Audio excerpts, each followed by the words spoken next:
Assalamualaikum warahmatullahi wabarakatuh. Apa kabar teman-teman semuanya? Semoga sehat selalu dan selalu dalam lindungan Allah Subhanahu wa taala. Pada bab kali ini kita akan membahas tentang kehadiran Islam mendamaikan bumi Nusantara. Pada bab ini kita akan belajar bagaimana sih masuknya Islam di Nusantara. Lalu pendekatan apa yang dilakukan oleh para penyebar Islam di Nusantara dan siapa saja tokoh-tokoh penyebar Islam di Nusantara ini. Berikut adalah pembahasannya. Keberhasilan dakwah di Nusantara dapat dinikmati hingga saat ini. Bahkan, saat ini Indonesia menjadi penduduk muslim terbesar di dunia. Kita harus meneladani kegigihan mereka dalam berdakwah. Oleh karena itu, kita harus berdakwah dengan cara kita masing-masing. Sebagai pelajar, kalian berdakwah tentunya dengan belajar dan berakhlak mulia kepada siapapun. Tunjukkan bahwa kalian adalah generasi muda Islam yang tangguh, cerdas, dan berkarakter. Menurut para ahli sejarah mencatat bahwa Islam masuk ke Indonesia melalui jalur perdagangan. Sebelum Islam datang, Nusantara berada dalam pengaruh agama Hindu dan Buddha. Pengaruh-pengaruh tersebut berdampak pada pola hidup masyarakat Indonesia. Namun dalam perkembangannya, pengaruh Islam lebih jauh kuat daripada agama Hindu dan Buddha. Pada awal Masehi, sudah ada jalur pelayaran dan perdagangan antara kepulauan Indonesia dengan berbagai daerah di Asia Tenggara. Wilayah Nusantara menjadi lintasan penting perdagangan adalah wilayah Nusantara bagian barat, yakni Malaka dan sekitarnya. Daerah tersebut sudah terkenal sejak zaman dahulu karena akan kaya hasil buminya. Daerah tersebut kemudian menjadi perlintasan para pedagang Cina dan India. Sementara itu, di pelabuhan-pelabuhan penting di Sumatera dan Jawa, antara abad ke-1 dan ke-7 Masehi sering disinggahi pedagang dari Aceh, Barus, Palembang, dan Sunda Kelapa. Bersamaan dengan itu, datang pula para pedagang yang berasal dari Timur Tengah pada abad ke-7 Masehi atau abad ke-1 Hijriah. Malaka menjadi pusat utama lalu lintas perdagangan dan pelayaran. Mereka tidak hanya berdagang tetapi sekaligus berdakwah menyebarkan agama Islam. Dengan demikian, maka diperkirakan agama Islam telah masuk di Indonesia sejak abad ke-1 Hijriah. Masuknya agama Islam di Nusantara melalui jalur perdagangan berlangsung dengan cara-cara damai. Ini berbeda dengan negeri-negeri lainnya yang berlangsung dengan cara peperangan, penaklukan, dan lain semacamnya. Ajaran Islam mudah diterima dan mendapat perhatian dari penduduk Nusantara sendiri. Berbagai sumber sejarah mengatakan bahwa agama Islam sudah masuk ke Indonesia pada abad ke-7 Masehi. Namun keberadaan dan para pemeluk agama Islam menjadi jelas pada abad ke-13 yang ditandai dengan berdirinya kerajaan Samudra Pasai di Aceh di ujung pulau Sumatera sebagai kerajaan Islam pertama. Proses masuknya Islam di Indonesia berjalan secara bertahap dan melalui banyak jalan. Menurut para ahli sejarah, teori-teori tentang kedatangan Islam di Indonesia mempunyai banyak berbagai macam versi. Pada materi selanjutnya, kita akan membahas tentang teori kedatangan Islam di Nusantara. Yang pertama adalah teori Mekah.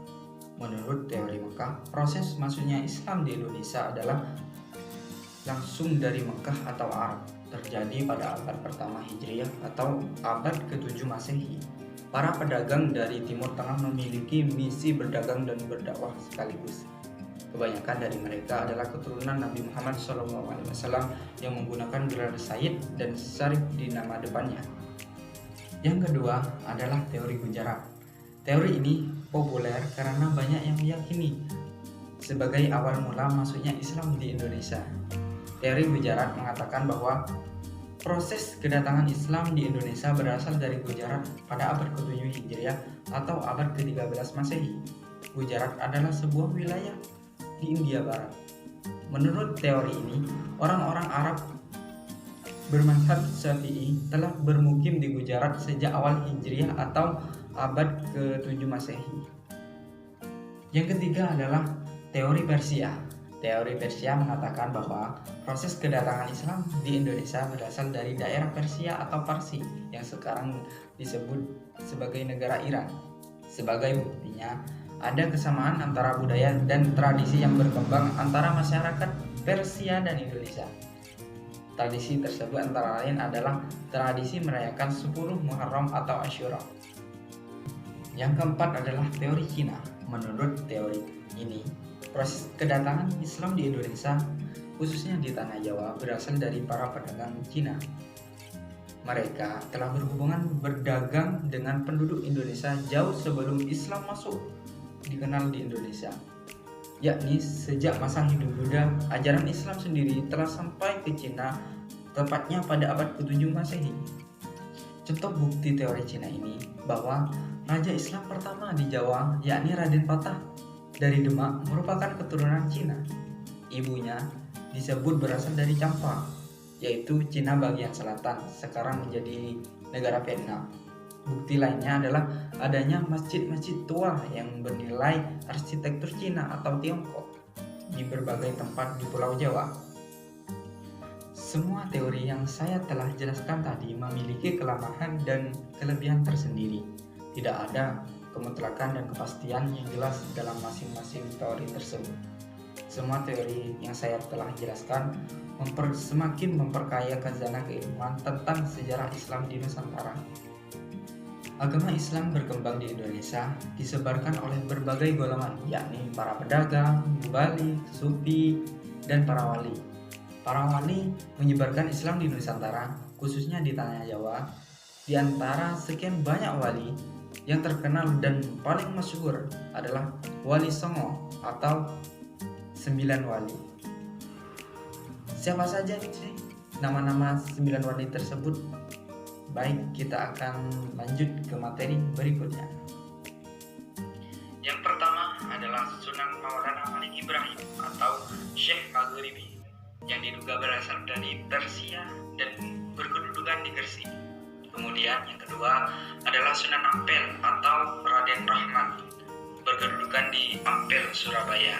Lalu yang ketiga adalah Sunan Bonang atau Raden Maulana Maktum Ibrahim, putra dari Raden Rahmat atau lebih dikenal dengan Sunan Ampel.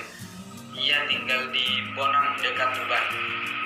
Yang keempat adalah Sunan Giri atau Prabu Satmata atau Sultan Abdul Fakih yang semula bernama Raden Paku yang bertempat di Bukit Giri dekat Gresik.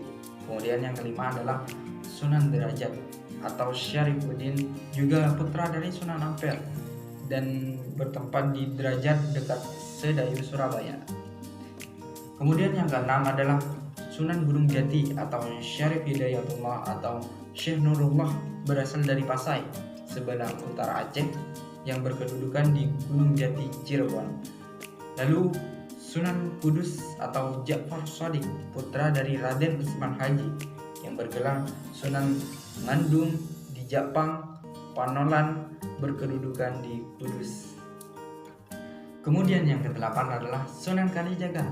Nama aslinya adalah Raden Mas Syahid. Beliau adalah putra Tumenggung Wilatikta, Bupati Tuban, yang berkedudukan di Kadilangu dekat Demak. Kemudian yang terakhir adalah Sunan Muria atau Raden Umar Said, adalah putra dari Sunan Kalijaga, berkedudukan di Gunung Muria atau Kudus. Pada materi kali ini kita akan membahas tentang proses pendekatan yang dilakukan oleh para mubalik untuk menyebarkan Islam di Indonesia. Lalu, apa saja sih pendekatan yang dilakukan oleh para mubalik dalam menyebarkan Islam di Indonesia ini?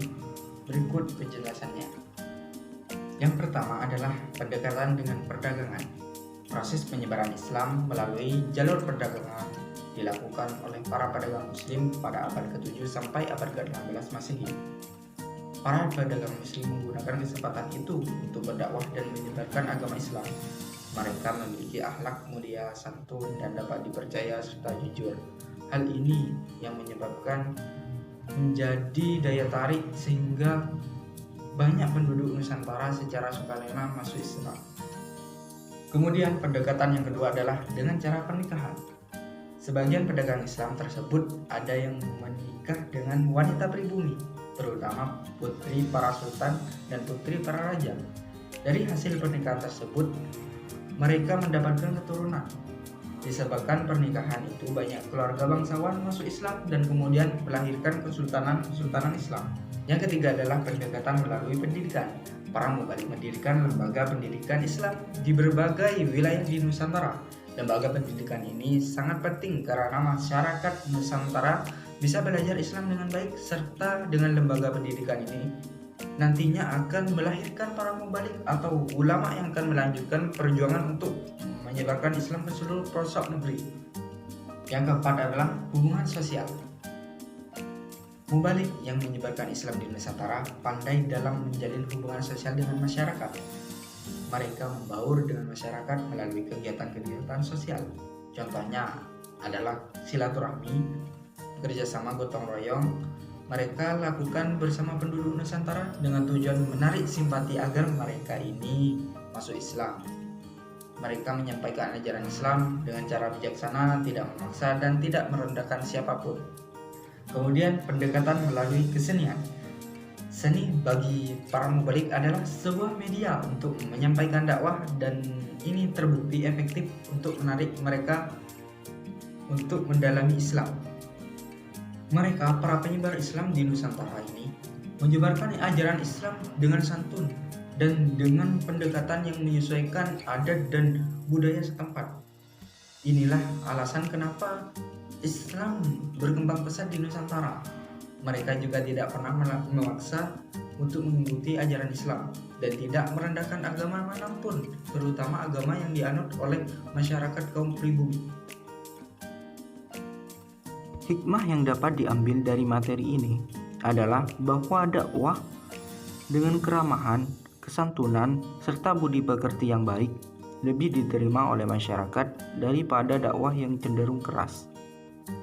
Dari materi tersebut, kita bisa tahu bagaimana Islam masuk ke Nusantara, pendekatan dakwah yang dilakukan oleh para penyebar Islam di Nusantara, dan tokoh penyebar Islam di Nusantara. Sekian untuk materi kali ini. Apabila ada kesalahan, saya pribadi mohon maaf yang sebesar-besarnya. Terima kasih. Assalamualaikum warahmatullahi wabarakatuh.